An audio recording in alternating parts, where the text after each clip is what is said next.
투박하지만 정직하다. 비평을 비평하는 남자 서영석. 그가 바라본 세상.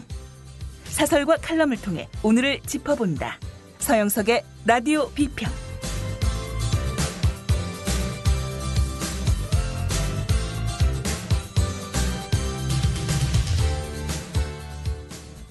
안녕하십니까, 서영석입니다.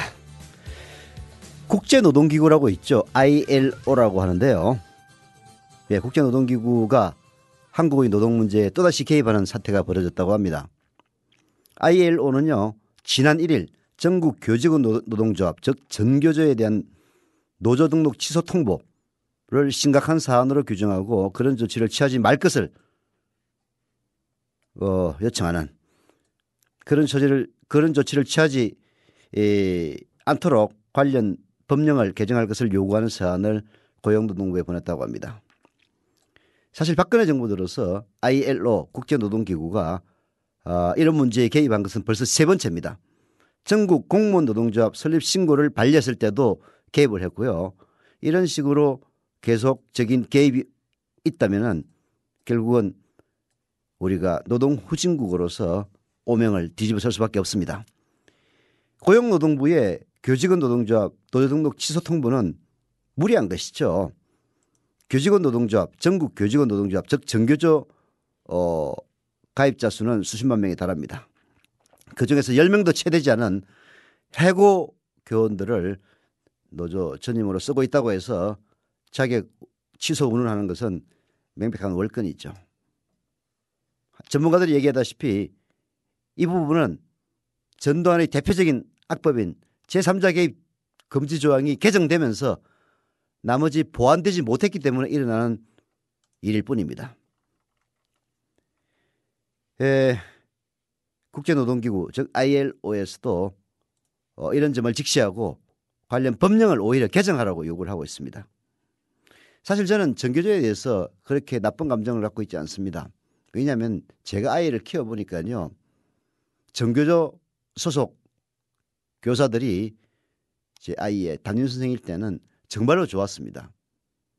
모든 선생님을 다 폐말하는 건 아니지만요, 아이를 학교에 맡기면은 죄 아닌 죄 때문에 촌지도 갖다 바치고 때 되면은 선물도 갖다 바치고 해야 됩니다. 왜? 다 하는데 나만 안 했다가는 우리 아이가 혹시 불이익을 받지 않을까 걱정돼서입니다.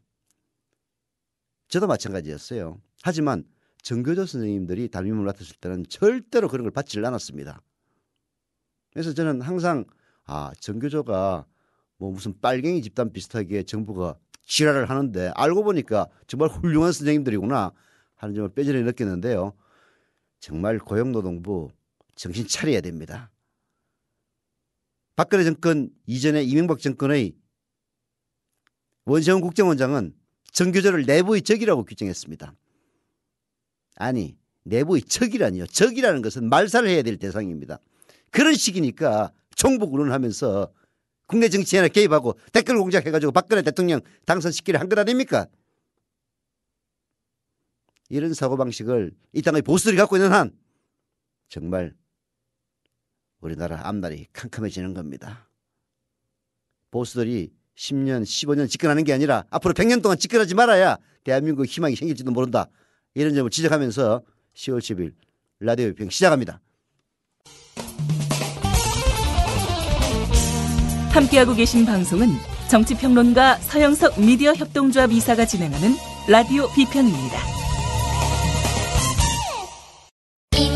잉글리시 공부해 집에서 하루에 20분 원어민 선생님과 마주보고 잉글리시 공부해 INGLISH 잉글리시 대한민국 화상영어 잉글리시 화상영어 잉글리시가 이제 4천만 국민 모두의 영어 말하기 고민을 해결합니다.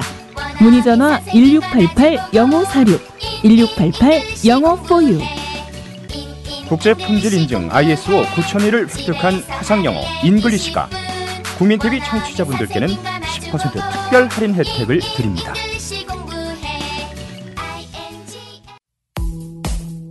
여우처럼 쇼핑하자 폭스마켓. 국내 최저가 판매 나노 금칫솔. 오픈마켓 최저가보다도 더 싸다. 국민의 48%가 살 때까지 단돈 1만 원에 무조건 무료 택배로 드립니다. 치약의 혁명. N47 플라즈마 치약. 기면활성제, 방부제, 사카린을 전혀 사용하지 않았습니다. 일반 치과 판매가보다 무려 70% 저렴하게 드립니다. 국민TV와 함께하는 참 좋은 쇼핑몰 폭스마켓. 문의는 1566-5476. 검색창에 폭스마켓을 입력하세요. 폭스마켓.co.kr.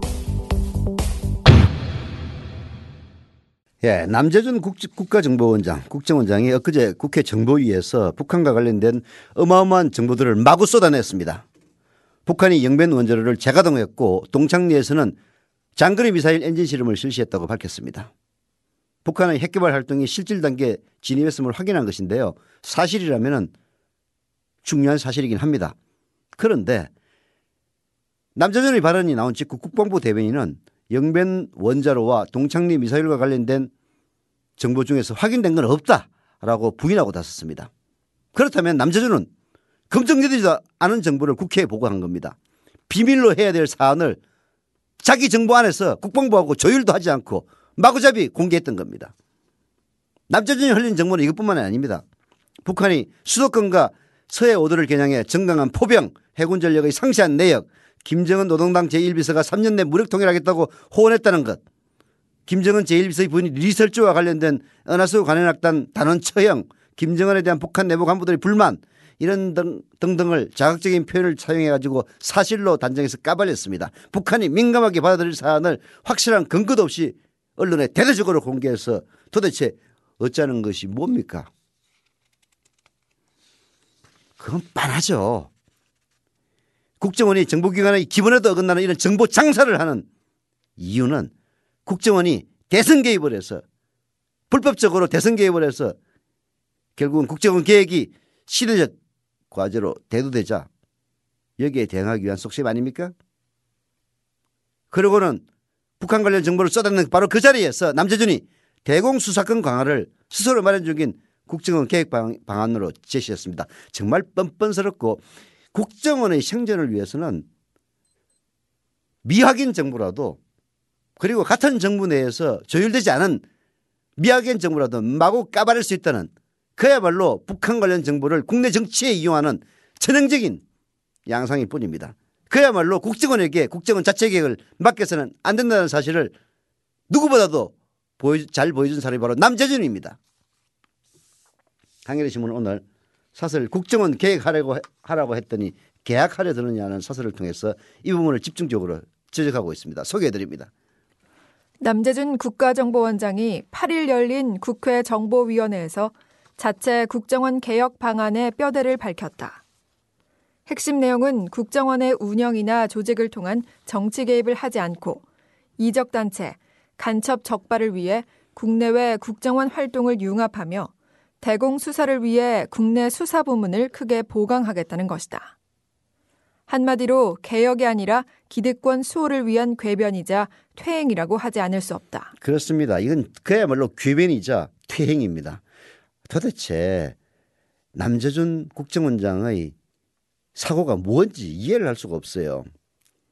원세훈 국정원은 명백하게 불법을 자행했습니다.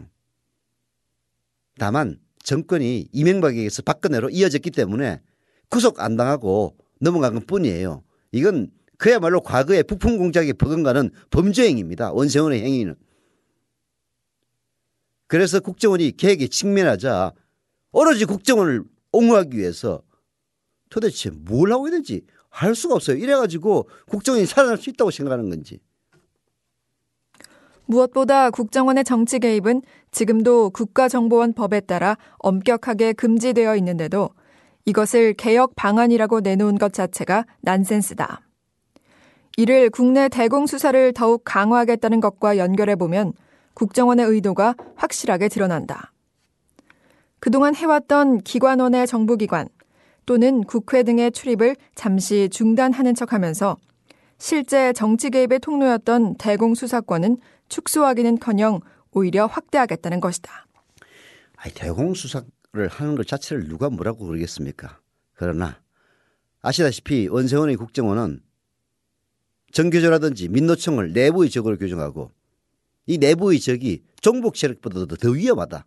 이딴 발상으로 북한이 아닌 대한민국 국민들을 상대로 댓글 공작을 하고 그리고 그 수혜자를 박근혜로 만들었습니다. 이런 식의 계획 방해라는 것은요. 결국은 국정원을 계획하겠다는 게 아니라 계획하겠다는 것을 계악하겠다는 것을 노골적으로 드러내는 겁니다. 정말 이건 뭐 뻔뻔스럽다고 해야 될지 아니면 사람들의 뒤통수를 쳐서 기절시킨 다음에 다소 양보하는 척 하려는 고도의 전략의 소산인지 정말 현재로서는 판단하기가 쉽지 않습니다. 이것은 인터넷 댓글 공작을 통한 국정원의 대선 개입으로 촉발된 국정원 개혁에 대한 국민적 요구를 철저히 무시하는 일이다. 국제적으로도 제대로 된 국가의 경우 정보기관의 전횡 방지 차원에서 정보 수집과 판단을 분리하는 게 관례다. 더더구나 수사권까지 주는 곳은 없다. 수사권을 지닌 국정원이 정치 개입을 하지 않겠다는 것은 마치 샤일록이 피를 한 방울도 흘리지 않고 안토니오의 심장 부근 살을 베어가겠다는 것과 같다. 멀리 갈 것도 없이 국정원은 지금 선거법 위반으로 기소된 댓글 공작에 대해서조차 대북 심리전의 일환이라고 억지를 부리지 않는가. 정말입니다. 샤일록이 피 한 방울 흘리지 않고 안토니오 심장 부근 살을 베어내겠다는 얘기하고 똑같은 얘기입니다. 수사권을 지닌 국정원이 정치 개입을 하지 않겠다는 건요. 아니 다른 나라에도 이렇게 하는데 우리나라만 유독 못하게 한다. 그럼 이해가 가요. 그러나 항상 대한민국의 국정원이 전범으로 삼고 있는 외국의 해외의 정보기관들 CIA라든지 이런 데서 운운하면서 수사권 주는 예가 없습니다. 게다가 정보 수집과 판단마저 서로 분리시켜요. 왜? 한 군데서 하면은 바로 남재준 같은 사람이 생기는 겁니다. 지 맘대로 판단해가지고 정보를 수집했으면은 그거 수집한 정보를 분리해서 그걸 판단할 수 있는 통치자에게 넘기면 그만입니다. 지 맘대로 판단해가지고 지 맘대로 흘리고 미확인 정보를 흘려서 국정원 계획을 늦추겠다는 이런 식의 정치 행위를 하게 돼 있단 말이에요. 이렇게 거꾸로 가는 국정원의 핵심에는 남재준 원장과 박근혜 대통령이 있다. 남 원장은 국정원의 댓글 공작 사건에 대한 사과 요구에 전임 원장이 한 일이기 때문에 책임감을 느끼지 않는다. 사과할 이유가 없고 사퇴할 이유도 없다고 말했다. 국정원이 개인의 기관이라고 생각하지 않는다면 나올 수 없는 어이없는 막말이다. 이런 오만방자한 태도의 이면에는 국민적인 국정원 개혁 요구를 개혁 대상인 국정원에 맡기고 남 원장의 돌출 행동에 전폭적으로 신임을 보내는 박 대통령의 그림자가 서려 있다. 그렇습니다.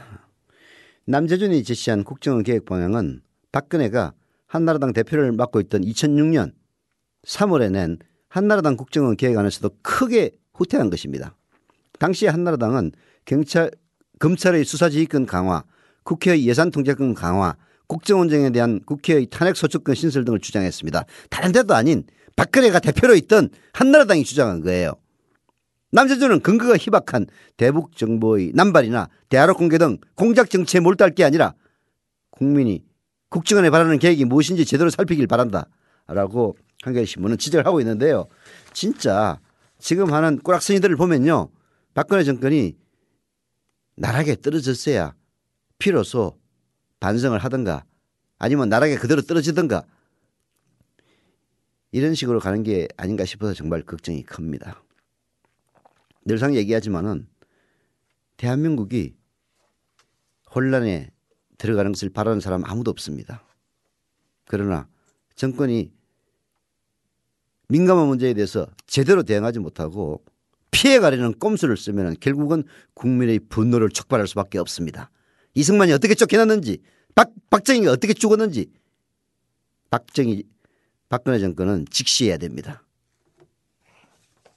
노래 하나 듣고 가죠. 코요테의 넌센스 듣고 오겠습니다. 지상철 조합원 신청 광고입니다. 강화대교 앞에서 개념 부부가 만드는 개념 곰탕 연지연 곰탕. 연지연이란 가마솥의 장작불로 온종일 구워내는 곰탕을 서로 나누어 이어지는 인연이란 뜻입니다. 연지연 곰탕이 민주주의를 열망하는 조합원 여러분과 국민의 건강을 책임지겠습니다. 곰탕 포장 판매는 한 팩 800g에 7,000원이며 7팩 이상은 무료 배송으로 드립니다. 연지연 곰탕은 강화대교 입구에 위치해 있습니다. 단체 주문 예약 및 포장 주문 전화번호는 010-7252-1114, 010-7252-1114, 031-989-9968. 조합원 단체 예약은 10% 할인해드립니다. 그리고 판매 금액의 10%는 국민TV의 후원금으로 쓰입니다.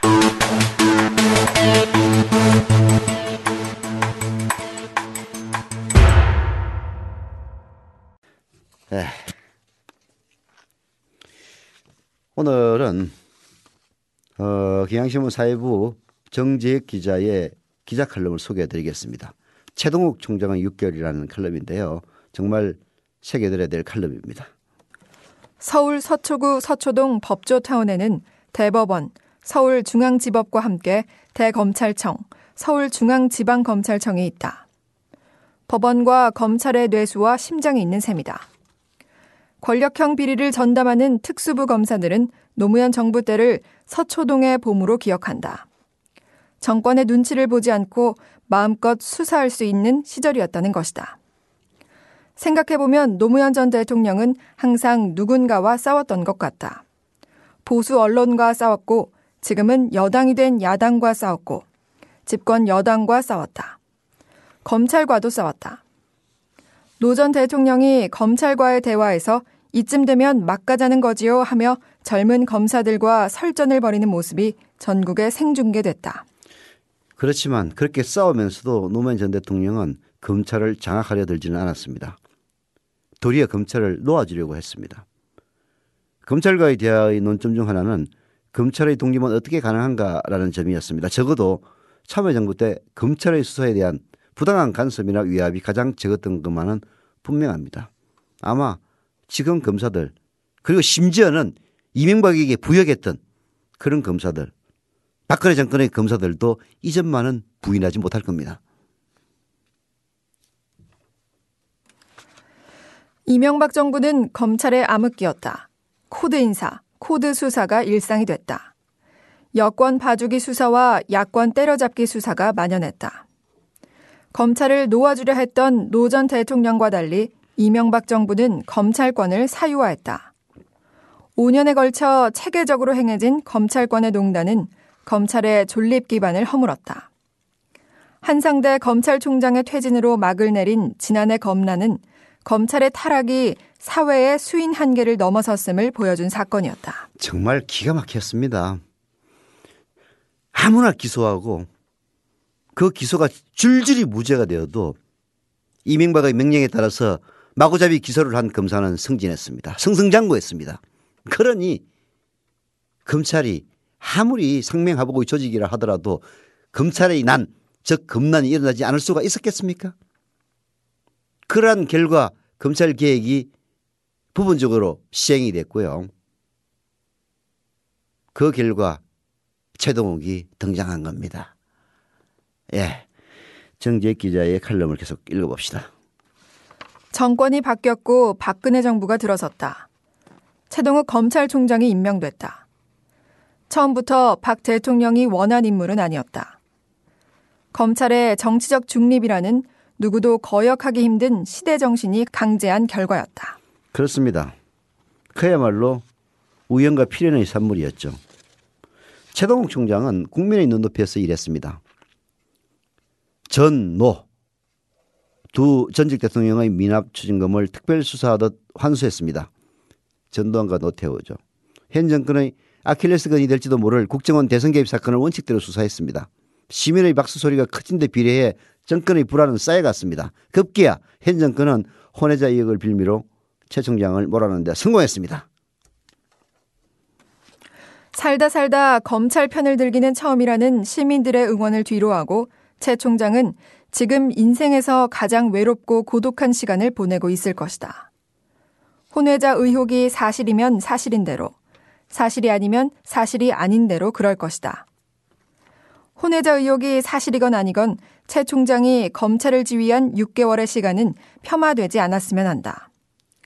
불과 7, 8개월 전만 해도 검찰은 정치검찰, 부패검찰의 오명을 씻기 힘들어 보였다. 최 총장은 검찰이 언제 어떻게 해야 시민의 마음을 얻고 박수를 받을 수 있는지 보여줌으로써 희망이란 것 역시 사람이 만드는 것임을 일깨워 주었다.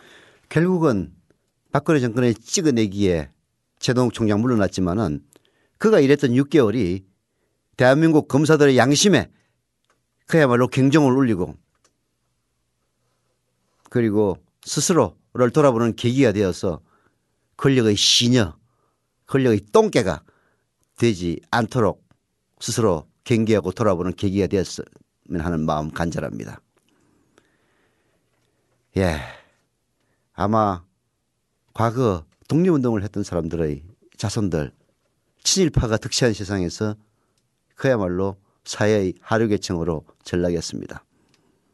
정의를 위해서 싸우고 그리고 옳은 것을 위해서 헌신하는 사람들이 이런 식의 구박을 받고 그래서 나락으로 떨어진다면 대한민국이 어렵고 대한민국이 고난에 처했을 때 누가 앞장서서 나라를 살리려 하겠습니까? 예, 아까 제가 소개드리기도 했습니다마는 원세훈 전 국정원장은 정교조와 그리고 민노총 등의 단체를 내부의적으로 규정하면서 정부보다도 더 무섭다고 얘기를 했죠. 그래서 근데 사실 그 말은 어폐가 있습니다. 종북보다 더 무서운 게 아니고요. 정교조나 민노총을 종북으로 몰아붙였습니다. 우리나라 자칭 보수들의 전매 특허 종북 프레임. 근데 정말 안타까운 거는요. 대한민국의 국민소득이 GDP 기준으로 북한의 80배를 넘고 군사비 기준으로만 따져도 북한의 10배 이상이 넘는 이 나라에서 북한의 위협 운운하는 것이 항상 먹힌다는 게 정말 안타까워요. 물론 어린 시절 전란을 겪었거나 저만 하더라도 어린 시절 전란을 겪은 윗세대의 이야기를 들으면서 자라난 세대입니다. 60대 70대 그 트라우마 크겠죠. 하지만 이젠 종북 프레임에서 벗어날 때도 됐습니다. 예. 정석구 한겨레 논술위원회의 칼럼 분열과 대결을 조장하는 종북 프레임은 이 종북 프레임이 대한민국을 얼마나 좀먹고 있는지 절절하게 보여주고 있습니다. 소개해드리죠. 우리는 왜 통합의 정치를 하지 못하고 분열과 대결의 소모적인 갈등만 지속하고 있을까? 여러 이유가 있겠지만 가장 근본적인 갈등 요인은 해방 이후 우리 사회를 지배해온 기득권층의 극우 반공주의 때문이라고 본다. 이념의 시대가 같다고 하지만 이명박 박근혜 정권 들어 극우 반공주의는 종북 프레임으로 되살아나 확대 재생산되고 있다. 이는 사회 전 분야로 확산되면서 민주주의 기본 가치인 표현의 자유를 억압하고 다양한 이념의 공존을 가로막으며 사회 발전의 최대 저해 요인으로 작용한다. 그 와중에 통합의 정치는 실종되고 분열과 대결의 정치는 더욱 심화되고 있다. 이념의 시대는 같죠. 그러나 그것을 부활시킨 게 이명박근혜 10년 정권입니다. 10년은 채 안 됐죠. 이제 6년 차에 접어들고 있습니다만은. 그래서 그야말로 이명박근혜 10년 정권이 지나면은 대한민국이 얼마나 크게 후퇴할지 지금부터 걱정이 태산 같습니다. 자칭 보수들은 김대중 노무현 정권 10년을 잃어버린 10년이라고 그랬지만요. 아마도 역사가들은 이명박근혜 정권 10년을 빼앗아가버린 정권이라고 칭할지도 모릅니다. 시민들의 자유와 시민들의 자유로운 사고를 빼앗아가버린 정권, 시민들의 복된 삶과 시민들의 보다 더 가치 있고 보람찬 삶을 빼앗아가버린 정권 10년이라고 칭할지도 모르죠. 거기에는 바로 이들의 극우 반공주의가 기반하고 있습니다. 극우 반공주의. 정석구 논술위원의 설명을 계속 들어봅시다. 북방 한계선을 둘러싼 공방이 대표적이다. 새누리당은 지난 대선에서 노무현 전 대통령이 김정일 국방위원장과의 정상회담에서 NLL 포기 발언을 했다며 야당 후보를 공격했다. 피로써 지킨 NLL을 북한에 헌납한 노 전 대통령의 후계자에게 어떻게 나라를 맡길 수 있겠냐는 말을 하고 싶었을 것이다. 이런 주장이 수구 보수층 표심에 적잖은 영향을 끼쳤음은 부인하기 어렵다. 예, 국가정보원 댓글 사건도 마찬가지입니다. 아직까지도 국정원은 인터넷상에서의 종북 활동을 차단하기 위해서 댓글 활동을 했다고 주장을 합니다. 기득권층의 집권 연장을 위해 우리 사회를 분열과 대결의 늪에 빠뜨리는 종북 프레임을 최대한 활용한 셈입니다. 여기서 중요한 점은요, 기득권층의 집권 연장을 위해서 종북 프레임을 활용하고 있다는 겁니다. 기득권층? 도대체 얼마나 됩니까? 대한민국 1%도 되지 않습니다. 99%가 기득권층의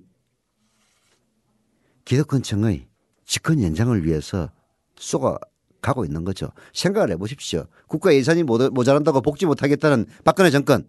부자 감세 연간 20조 원입니다. 대기업 연간 수십조 원, 수조 원의 이익을 내는 대기업에 대한 법인세 감면으로 소실된 세액만 해도 연간 10조 원 넘습니다.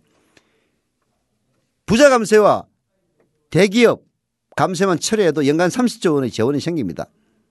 이명박이가 22조 원이나 들어가지고 4대강 사업을 했다고 우리가 그렇게 욕을 하는데요. 들어간 돈 22조 원밖에 안 됩니다. 뭐 조단위가 난무하니까 22조 원 밖에라는 말도 나오는데요. 결국은 부자 감세, 대기업 감세만 처리하면 매년 30조 원이 생긴다는 얘기 아닙니까? 그 30조 원이 어디로 가겠습니까?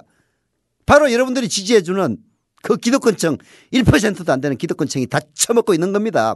크게 놀아나서 반공 거구하면 그냥 벌벌벌 떨면서 찍어주고 있는 게 지금 현실이란 말이에요. 어쩌면 속셈이 뻔히 보이는 이런 종북 프레임이 먹혀드는 것은 호전적인 북한이 바로 코앞에 있다는 현실 때문이다. 핵실험을 거듭하며 남북관계가 경색될 때마다 호전적인 발언을 일삼는 북한은 가상의 적이 아니라 실제하는 적이다. 더구나 6.25 전쟁 등에 대한 참혹한 기억이 아직 남아있는 데다 잊을만 하면 무력 도발을 자행하는 북한이 존재하는 한 극우, 반공주의에 바탕한 기득권층의 종북 프레임은 당분간 일정 정도의 효력을 발휘할 것이다. 여기에다 이석기 의원 사건에서 보듯 일반 국민의 눈높이에서는 납득하기 힘든 일부 좌파 세력의 시대착오적인 행태도 종북 프레임의 생명력을 유지시켜주고 있다. 네. 여기에 더 추가를 하면요. 작은 것을 침소봉대하고 그리고 큰 잘못을 그야말로 보도조차 않는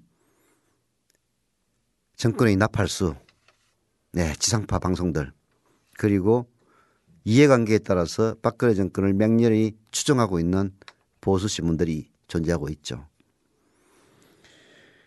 종북 프레임은요. 정석구 논술위원이 지적하듯이 적대적 남북관계를 자양분 삼아서 작동합니다. 남북이 화해와 평화의 길로 나아가면 종북 프레임은 자연히 힘을 잃을 수밖에 없죠. 평생을 색깔론에 시달렸던 김대중 전 대통령이 그토록 남북 화해와 통일을 추구했던 것도 바로 그런 이유 때문이었습니다. 그리고 극우 반공 세력들이 그토록 남북 화해를 방해했던 것도 사실은 종북 프레임의 터전이 허물어지는 것을 두려워했기 때문일지도 모릅니다. 지금도 그런 구도는 크게 달라지지 않았고요. 과거에도 마찬가지였습니다. 1972년이었던가요? 이유락을 밀사로 파견해서 박정희는 김일성과 함께 7.4 공동성명을 발표합니다. 그러나 북한은 사회주의 헌법을 개정해서 김일성 유일체제로 갔고 남한은 유신헌법으로 박정희 유일체제로 갔습니다. 결국은 독재 정권이 남북관계를 자기들의 권력 기반 강화와 그리고 일반 대중들을 압살하기 위한 수단으로 사용했다는 역사적인 증거죠. 지금도 바로 그렇습니다.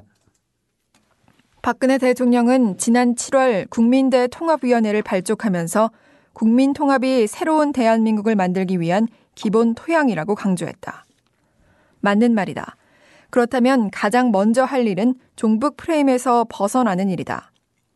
종북 프레임이 작동되는 한 우리 사회는 통합은커녕 분열과 대결에서 헤어나기 힘들다. 종북 프레임이 건재한 가운데 국민 통합이 이뤄지려면 국민 대다수가 극우, 반공주의에 동조해야 한다는 것인데 이게 가능한 일인가? 종북 프레임의 속성 자체가 표현의 자유와 다양성을 기본 가치로 하는 민주주의 원리에 반하기 때문에 필연적으로 국민저항을 불러오고 이는 곧 사회 갈등으로 이어질 수밖에 없다. 네, 자기한테 반대하고 자기에게 말 안 듣는 사람은 무조건 종북으로 몰아붙입니다. 너 빨갱이 아니야? 이게 해방 이후 지금까지 우리 사회를 지배해왔던 일종의 이데올로기입니다. 결국 관건은 정석훈 논설위원이 지적하듯이 종북 프레임의 작동을 강하게 하는 적대적 남북관계를 평화공존의 관계로 바꿔나갈 수 있느냐 하는 데 달려 있습니다. 그래야만 우리 사회의 모든 갈등의 원천인 종북 프레임이 힘을 잃고 대화와 타협이 가능한 통합의 정치가 자리 잡을 것이기 때문입니다. 기득권층이 종북 프레임을 버린다는 것은 그들이 대대로 누려온 권력과 이권의 일부를 포기한다는 것을 의미합니다. 쉽지 않은 일이죠.